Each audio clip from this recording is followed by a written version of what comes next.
Please order please. अध्यक्ष महोदय, मैं आपका आभारी हूं कि आपने मुझे इस महत्वपूर्ण विषय पर बोलने का समय दिया।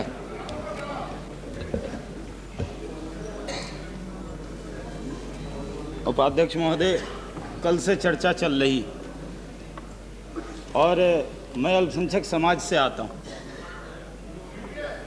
अल्पसंख्यक समाज के इतने हमदर्द सामने बैठे हैं, इससे मुझे खुशी भी हो रही,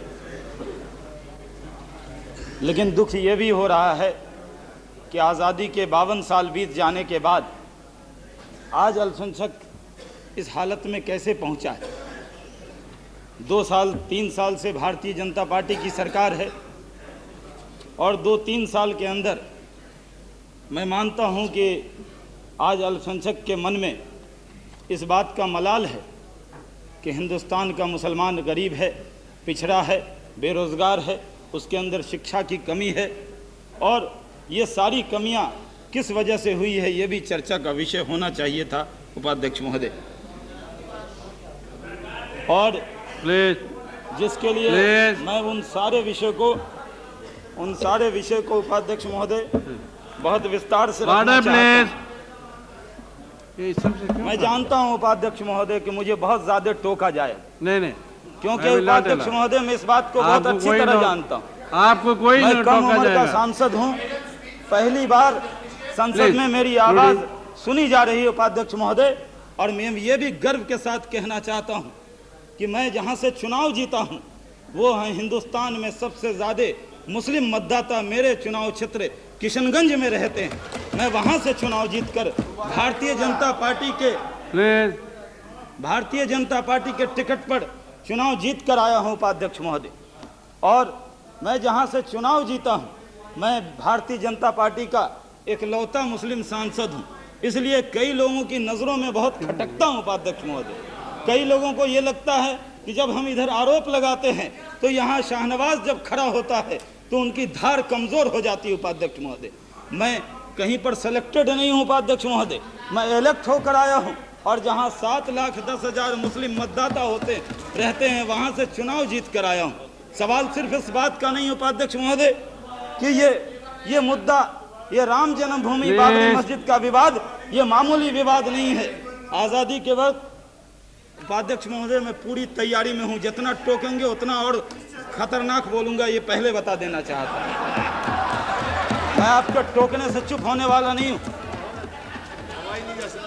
उपाध्यक्ष महोदय। आजादी के 52 साल बीते, अक़लियत के लोगों पर चर्चा हुई है। मैं पहले ही कह चुका हूं कि अक़लियत के लोगों के हमदर्द इतने बैठे, फिर आज अक़लियत क्यों पिछड़ा क्यों? आज मुसलमान डरा सहमा ये कह रहे हैं कि बहुत डरा हुआ है।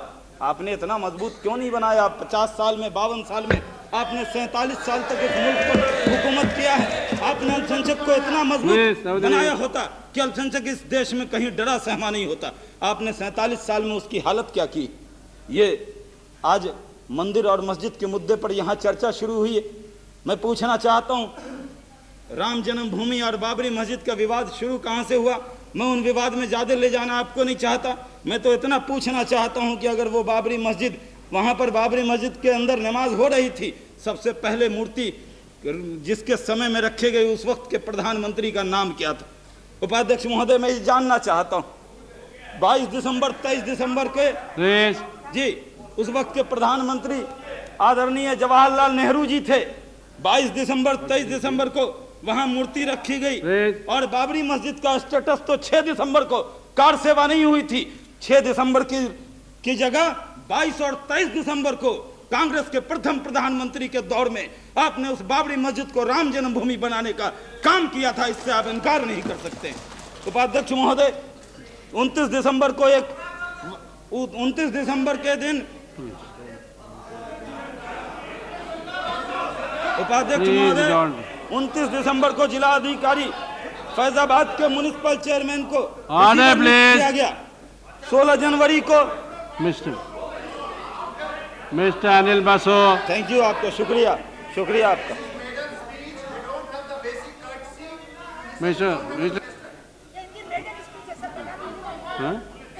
उपाध्यक्ष महोदय वहां पर रिसीवर नियुक्त किया गया।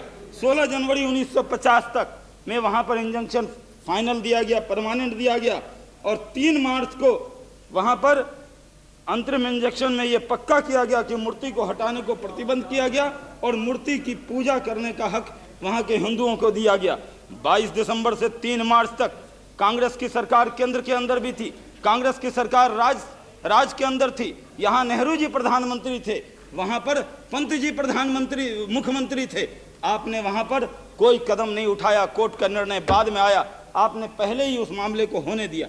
क्योंकि जब आज़ादी मिली, भारत का मुसलमान उस वक्त बंटवारे से डरा सहमा हुआ था। उपाध्यक्ष महोदय, भारत के मुसलमानों के मन में यह कष्ट था, आज़ादी के वक्त इस देश का वो जो बंटवारा हुआ था उपाध्यक्ष महोदय, उस वक्त भारत के मुसलमानों के मन में इस बात की चिंता थी, क्योंकि धर्म के नाम पर इस मुल्क का बंटवारा हुआ था। हिंदुस्तान का मुसलमान इसको मादरे वतन मानकर हिंदुस्तान में रह गया। उपाध्यक्ष महोदय, मेरे और आपके बाप दादा ने उपाध्यक्ष महोदय ये तय किया कि ये मुल्क हमारा मुल्क है, ये मादरे वतन है, हमें इस माँ को छोड़कर नहीं जाएंगे। जिन्होंने मजहब के नाम पर बंटवारे को स्वीकार किया वो हिंदुस्तान को छोड़कर पाकिस्तान चले गए। जो मुसलमान यहाँ रह गए उसने इस हिंदुस्तान को अपनी सरजमी माना, मादरे वतन माना और मादरे वतन मान कर रह गए। आज़ादी के वक्त भी 2 धाराएं चलती थी, एक मुस्लिम लीग उस वक्त हुआ करती थी, एक कांग्रेस होती थी। कांग्रेस के अंदर भी मुस्लिम लोग काम करते थे, कांग्रेस के अंदर भी भारी संख्या में मुसलमान थे, लेकिन मुस्लिम लीग के लोग उस वक्त कांग्रेस के मुसलमान को मुस्लिम लीग के अंदर शोभा कांग्रेस के अंदर माना जाता था, क्योंकि मुस्लिम लीग के लोग ये आरोप लगाते थे कि जो मुसलमान कांग्रेस के अंदर है वो तो पक्का मुसलमान हो ही नहीं सकता, वो तो ऐसे ही है। इसलिए मौलाना अबुल कलाम आज़ाद को तरह तरह की दिक्कतें झेलनी पड़ी। उपाध्यक्ष महोदय, मौलाना अबुल कलाम आज़ाद ने जामा मस्जिद की सीढ़ी से ये ऐलान किया था, उन्होंने अपने खुतबे में कहा था, उनके किताब खुतबात आज़ाद में इस बात का जिक्र है कि मुसलमानों ये मुल्क तुम्हारा है, जब तुम इसमें रहना चाहोगे दुनिया की कोई ताकत तुमको इस मुल्क से भगा नहीं सकती। इस मुल्क को मादरे वतन मानो, इस मुल्क के अंदर तुमको वही अधिकार है जो अधिकार इस देश के हिंदू को है। आज मैं गर्व के साथ कह सकता हूँ कि आज इस देश के अंदर हिंदू और मुसलमान को बराबर के अधिकार प्राप्त हैं। उस नाते आज हम ये कह सकते हैं कि जो मुल्क का बंटवारा हुआ, पाकिस्तान तो अपने आप को मजहबी राज उसने घोषित किया और बांग्लादेश ने भी बाद में अपने आप को मजहबी राज की तरफ धकेला, लेकिन हम उस वक्त के नेताओं का, चाहे वो कांग्रेस पार्टी के हों, वो देश के नेता थे, मैं उनका धन्यवाद भी करता हूं कि इस देश को सेकुलर डेमोक्रेटिक स्टेट बनाने का काम किया। और ये इसलिए भी हुआ उपाध्यक्ष महोदय कि इस देश का बहुसंख्यक समाज इसके लिए तैयार था। अगर इस देश का बहुसंख्यक समाज इस वक्त दबाव बनाता कि इस देश को सेकुलर डेमोक्रेटिक स्टेट न बनाया जाए तो उस वक्त ये बात नहीं होती। उपाध्यक्ष महोदय, उपाध्यक्ष महोदय, आज हम गर्व के साथ कह सकते हैं, इसमें मैं अपनी पार्टी को क्रेडिट नहीं देना चाहता उपाध्यक्ष महोदय, इस देश को क्रेडिट देना चाहता हूं। हम गर्व से कह सकते हैं कि आज पाकिस्तान से दुगुनी आबादी हिंदुस्तान के अंदर है। माइनॉरिटी के राइट, माइनॉरिटी के हकूक जितने भारत में सुरक्षित हैं, दुनिया में इसकी कोई मिसाल नहीं मिलती है उपाध्यक्ष महोदय। इसके लिए मैं सिर्फ अपनी पार्टी को नहीं, कांग्रेस और जो हमारी दूसरी पार्टी है उनको भी धन्यवाद करता हूं कि ये अब सुनने। उपाध्यक्ष महोदय, मैं इस देश को धन्यवाद करता हूं, देश की उन सारी पार्टियों को धन्यवाद करता हूं कि आपने इस मुल्क का स्टेटस ऐसा बनाया, सेकुलर डेमोक्रेटिक स्टेट बनाया। और भारत को हम गर्व के साथ, मैं जब बाहर जाता हूं उपाध्यक्ष महोदय, गर्व के साथ कहता हूं कि हम भारत से आए हैं, हम हिंदी मुसलमान हैं। हम गर्व से कहते हैं कि हिंदुस्तान का मुसलमान किसी और देश के मुसलमान से कम दर्जे का मुसलमान नहीं है। मैं उपाध्यक्ष महोदय हज पर गया था, आप भी उपाध्यक्ष महोदय हज पर हमारे साथ थे। वहां पर मैं खाना काबा के इमाम से मिला था उपाध्यक्ष महोदय, वहां पर मैं सऊदी के शाह से मिला था और हमने वहां पर एक प्रेस कॉन्फ्रेंस भी की थी और उसके अंदर हमने कहा था हम हिंदुस्तान से आए हैं, हमें इस बात का फख्र है कि हम हिंदुस्तानी मुसलमान हैं, हमें वो अधिकार प्राप्त है जो हिंदुस्तान